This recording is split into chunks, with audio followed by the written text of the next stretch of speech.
Trabajo físico pesado, cuidado del hogar y de los hijos, disputas menores con vecinos, películas, fútbol, cerveza y, sobre todo, juegos de azar llenaban el horizonte de sus mentes. No era difícil mantenerlos bajo control. George Orwell. Las personas viven cada vez más en piloto automático, rodeadas de distracciones que parecen dominar su atención. Una notificación de redes sociales, el próximo episodio de una serie, o incluso un acalorado debate sobre el tema del momento. Todo contribuye a una rutina donde la reflexión pasa a un segundo plano. Es inquietante pensar que la frase que acabas de escuchar, que describe perfectamente el mundo en el que vivimos, fue escrita hace más de 70 años. En 1984, Orwell nos alerta sobre algo que va mucho más allá de una simple ficción distópica: la capacidad de un sistema para usar distracciones, lenguaje e incluso el miedo para controlar las mentes de las personas. Esto no ocurre de manera abrupta. Es como una trampa cuidadosamente diseñada, en la que entras sin darte cuenta. Todo comienza de manera sutil: el bombardeo de información irrelevante, los conflictos fabricados y las disputas que consumen nuestra energía. Mientras estamos ocupados peleando por cosas pequeñas, olvidamos cuestionar las grandes. ¿Parece exagerado? Piensa en el mundo actual: crisis manipuladas, noticias contradictorias y, de repente, todos hablando de lo mismo. ¿Pero cuál es el precio de todo esto? Orwell describe cómo las personas en su distopía eran consumidas por peleas insignificantes, mientras sus derechos, su libertad e incluso su capacidad de pensar eran erosionados lentamente. Aquí entra en juego el concepto de lavado de cerebro. Y si crees que eres inmune, piénsalo de nuevo. El control rara vez es evidente. Se logra a través de distracciones, manipulaciones sutiles y un sistema que reduce tu conciencia crítica hasta que la pierdes por completo. La pregunta que queda es: ¿cómo saber si tus ideas realmente te pertenecen? Porque es precisamente cuando creemos que estamos en control cuando la manipulación se vuelve más peligrosa. En el libro 1984, George Orwell describe una escena tan común como perturbadora: una feria abarrotada, donde las personas se pelean por cacerolas baratas y frágiles. Mujeres se empujan, luchan y gritan, mientras los estantes se vacían rápidamente. En medio del tumulto, dos de ellas agarran la misma cacerola, cada una intentando con todas sus fuerzas que la otra la suelte. Orwell se pregunta: ¿por qué esas mismas personas no gritan con tanta pasión por algo realmente importante? Esta escena no trata solo de una feria, es un reflejo de la condición humana. Vivimos en un mundo donde somos constantemente atraídos por conflictos pequeños, mientras las cuestiones más profundas pasan desapercibidas. Estamos tan enfocados en lo inmediato que olvidamos mirar lo esencial. Aquí entra el poder de la pertenencia. Ser parte de un grupo es instintivo. En un colectivo sentimos protección, formamos parte de algo más grande. Es como un instinto tribal que nos consuela, pero también nos pone en peligro. Para encajar, muchas veces sacrificamos nuestra individualidad e incluso nuestra capacidad de cuestionar. Orwell utiliza este sentido de pertenencia como una de las herramientas más poderosas del partido en 1984. En el libro, la sociedad está dividida en castas, cada una con un papel bien definido. Las masas, llamadas proles, viven demasiado ocupadas con el trabajo, los juegos de azar, el fútbol y las pequeñas disputas cotidianas. No tienen tiempo ni energía para pensar en algo más grande. El partido, por su parte, se asegura de que sigan así, distraídas y divididas, pero siempre sumisas. Lo más inquietante es cómo esto se aplica a nuestra realidad. Hoy somos bombardeados por distracciones, noticias que inflaman debates inútiles, polémicas fabricadas y crisis que nos consumen emocionalmente, pero que muchas veces no cambian nuestras vidas de forma significativa. Es el equivalente moderno de las cacerolas de Orwell. Mientras estamos ocupados peleando por ellas, dejamos de cuestionar los sistemas que realmente controlan nuestras vidas. Como destacó Hannah Arendt, los regímenes totalitarios prosperan cuando los individuos renuncian a su responsabilidad moral en favor de la comodidad de pertenecer a algo más grande. El peligro radica precisamente ahí. Cuando aceptamos el colectivo sin reflexión, nos volvemos fácilmente manipulables. Entonces surge la pregunta que Orwell nos plantea sutilmente en cada página: ¿cómo podemos recuperar nuestra autonomía en medio de tanta presión por conformarnos? ¿Es posible pertenecer sin renunciar al pensamiento crítico? Tal vez la respuesta esté en algo que el partido teme profundamente: la libertad de pensamiento. Al final, es eso lo que convierte a las personas comunes en fuerzas capaces de resistir el conformismo. Pero antes de entender cómo proteger nuestro pensamiento, debemos reconocer las herramientas que lo controlan, y pocas son tan poderosas como el lenguaje. Pocas cosas moldean tanto nuestra percepción de la realidad como el lenguaje. No es solo un medio de comunicación, sino la herramienta con la que construimos el mundo que nos rodea. En 1984, Orwell explora cómo el partido entiende esto mejor que nadie, convirtiendo el lenguaje en su arma más poderosa. En el libro, la sociedad está entrenada para hablar y pensar en nueva habla, una lengua diseñada no para ampliar la expresión, sino para restringirla. Las palabras son reducidas, combinadas o eliminadas por completo. ¿El objetivo? Hacer imposible cualquier pensamiento que contradiga al partido.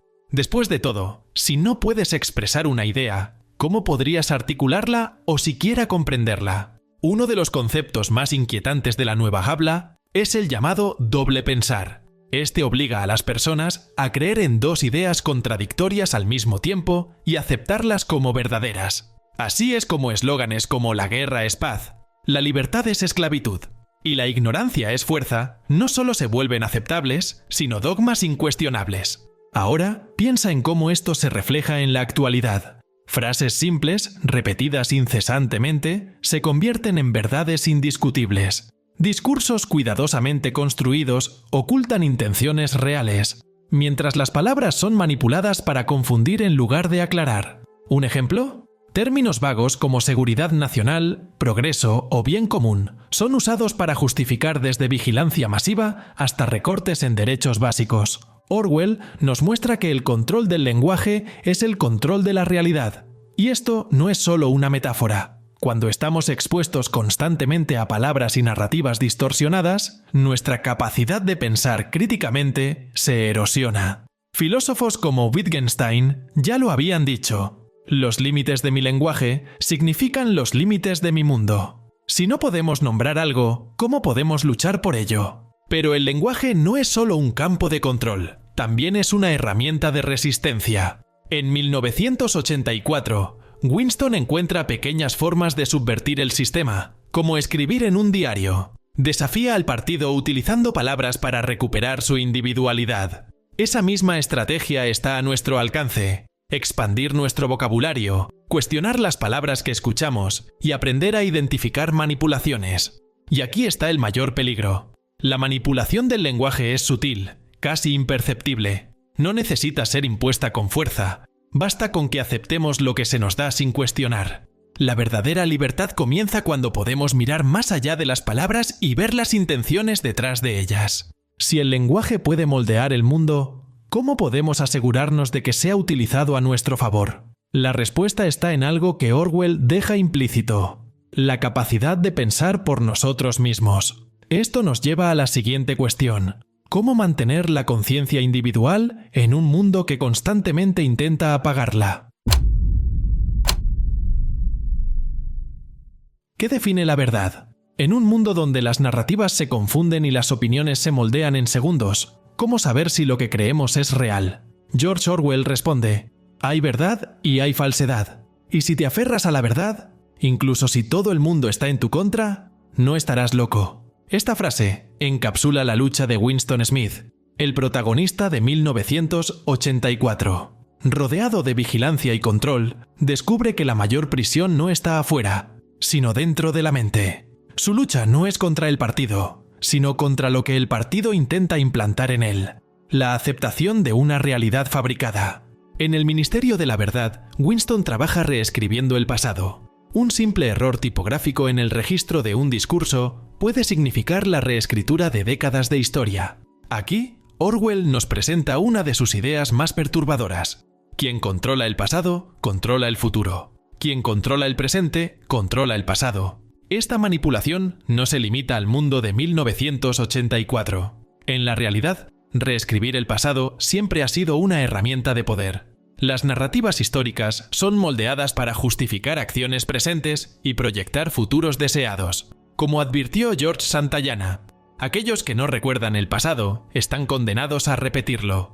Pero Winston no acepta esta nueva realidad sin cuestionarla. Resiste, primero con pequeños actos como escribir en un diario, y luego con el simple esfuerzo de recordar. Cuando escribe la libertad, es la libertad de decir que 2 más 2 son 4. No solo está afirmando un hecho matemático, está defendiendo la verdad contra un sistema que intenta convertirla en algo relativo. La verdad no depende del consenso. No importa cuántos digan que 2 más 2 son 5, la realidad no cambia. Pero resistir a la manipulación exige valentía, especialmente cuando la verdad es incómoda o contradice lo que todos a nuestro alrededor creen. Esa valentía es central para la conciencia individual. Søren Kierkegaard la llamó autenticidad, el compromiso de vivir de acuerdo con lo que uno cree que es verdadero, incluso si eso significa nadar contra la corriente. Es esta autenticidad la que separa a quienes piensan por sí mismos de quienes solo repiten lo que el colectivo decide. Hoy estamos rodeados de versiones conflictivas de la verdad. Los hechos son presentados de maneras diferentes según quien los cuente. El exceso de narrativas genera confusión, y la confusión lleva a la pasividad. ¿Cómo podemos resistir? La respuesta está en lo que Orwell muestra con Winston, el acto de pensar por uno mismo. Esto comienza con pequeñas preguntas. ¿De dónde proviene esta información?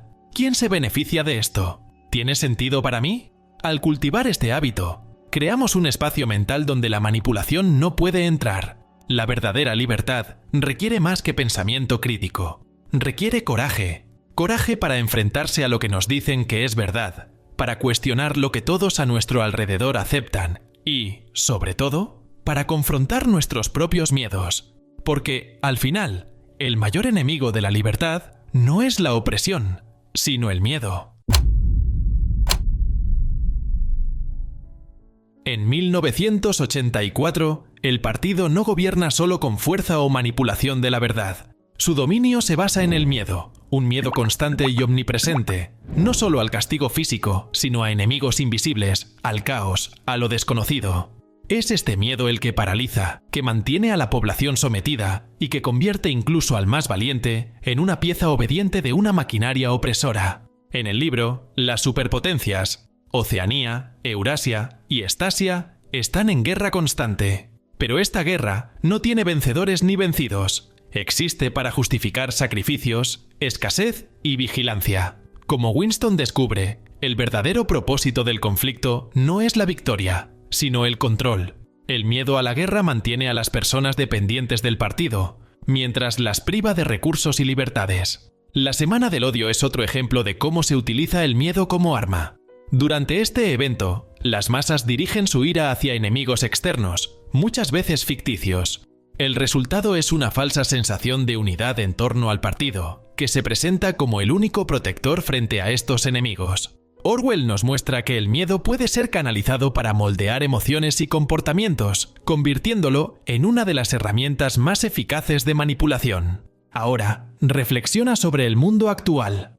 Aunque no vivimos en una distopía explícita, el miedo sigue siendo una fuerza poderosa que moldea nuestras decisiones. Está presente en las narrativas sobre crisis globales, amenazas inminentes e inestabilidades económicas. Estas narrativas frecuentemente nos llevan a renunciar a libertades individuales a cambio de una falsa sensación de seguridad. La filósofa Hannah Arendt explicó que el miedo es el fundamento del totalitarismo. Cuando las personas creen que están en peligro constante, se vuelven más susceptibles a aceptar medidas autoritarias, desde vigilancia masiva hasta restricciones de derechos, en nombre de la protección colectiva. Pero Orwell va más allá. En 1984, describe cómo el miedo se internaliza. La vigilancia constante, combinada con la policía del pensamiento, hace que las personas se autocensuren. No es necesario que el partido actúe directamente. El miedo hace que cada ciudadano sea su propio guardián. Hoy vivimos algo similar. ¿Cuántas veces evitamos expresar nuestras opiniones o cuestionar narrativas por miedo a represalias sociales, críticas o cancelación? Este miedo, muchas veces invisible, no solo limita nuestras acciones, sino también nuestra capacidad de pensar libremente. Aristóteles decía que la valentía no es la ausencia de miedo, sino la capacidad de actuar a pesar de él. Y es esta valentía la que se vuelve esencial en un mundo donde el miedo se utiliza para dividirnos, silenciarnos y controlarnos. La gran lección de 1984 es que el miedo solo puede superarse con conciencia y acción deliberada. Resistir al ciclo de miedo y manipulación comienza con pequeños actos. Cuestionar narrativas dominantes, reflexionar sobre nuestras decisiones y, sobre todo, negarnos a vivir en constante sumisión al miedo. La historia de Winston Smith, el protagonista de 1984, no es solo una lucha contra un sistema opresor. Es también un retrato de la complejidad humana, de la batalla constante entre la verdad y el conformismo. Sin revelar todos los detalles, es importante señalar que 1984 no tiene un final optimista. Es una obra que nos desafía, que resuena en nuestra mente mucho después de haber cerrado el libro. George Orwell nos muestra cómo un sistema de control total no solo oprime físicamente, sino que destruye la mente y el alma. Winston, en su búsqueda de libertad, descubre que la mayor batalla está dentro de sí mismo, contra el miedo, contra la manipulación y contra la aceptación pasiva de una realidad fabricada. Esta lucha no es exclusiva del mundo de 1984, es universal y atemporal. Reflexiona sobre cómo hoy las narrativas de crisis e inestabilidad moldean nuestras decisiones. El miedo a perder, a enfrentarnos a lo desconocido, a menudo nos lleva a ceder libertades a cambio de una falsa sensación de seguridad. Michel Foucault, uno de los grandes filósofos del siglo XX, decía que el poder más eficaz no es el que reprime abiertamente, sino el que moldea el comportamiento y el pensamiento de las personas sin que éstas se den cuenta. ¿No recuerda esto al partido en 1984? O tal vez a los algoritmos que solo nos muestran lo que queremos ver, restringiendo silenciosamente nuestras elecciones. Pero Orwell también deja un mensaje de esperanza, aunque oculto entre líneas. Nos recuerda que, mientras exista valentía, existirá resistencia. Aristóteles afirmaba que la valentía es la virtud que sostiene a todas las demás. Y en el mundo de 1984, pensar de manera diferente ya es un acto de valentía. El viaje de Winston puede compararse con el mito de la caverna de Platón. Al igual que los prisioneros de la caverna, descubre que todo a su alrededor es una sombra proyectada. Pero salir de esa caverna tiene un precio: enfrentar verdades incómodas que muchos prefieren ignorar. Hoy somos prisioneros de una caverna digital. Las redes sociales, el entretenimiento y las burbujas de información crean una realidad que parece ser todo lo que existe. Cuestionar esta realidad es incómodo, pero necesario, porque, como Orwell nos enseña, mientras aceptemos lo que se nos da sin cuestionarlo, estaremos atrapados en un sistema que nos moldea sin que lo notemos. Aquí está el punto central. 1984 no es solo una advertencia contra los regímenes totalitarios. Es una reflexión sobre el poder, el miedo y la libertad que trasciende épocas. Es una invitación a mirar el mundo que nos rodea y a nosotros mismos, y a preguntarnos ¿hasta dónde estamos dispuestos a llegar para proteger nuestra humanidad? La libertad nunca está garantizada. Debe conquistarse, protegerse y renovarse cada día. Comienza con pequeños actos: cuestionar, reflexionar, resistir el conformismo. Porque, al final, lo que realmente importa no es solo lo que aceptamos, sino lo que elegimos creer y defender. George Orwell nos deja una lección poderosa. El verdadero control no es el que se impone con fuerza, sino el que normaliza el miedo. Romper este ciclo exige valentía. La valentía de decir que 2 más 2 son 4, incluso si el mundo entero insiste en lo contrario. Recuerda, el conocimiento es la verdadera libertad. Suscríbete al canal, cuenta conmigo y sigue al Conejo Blanco.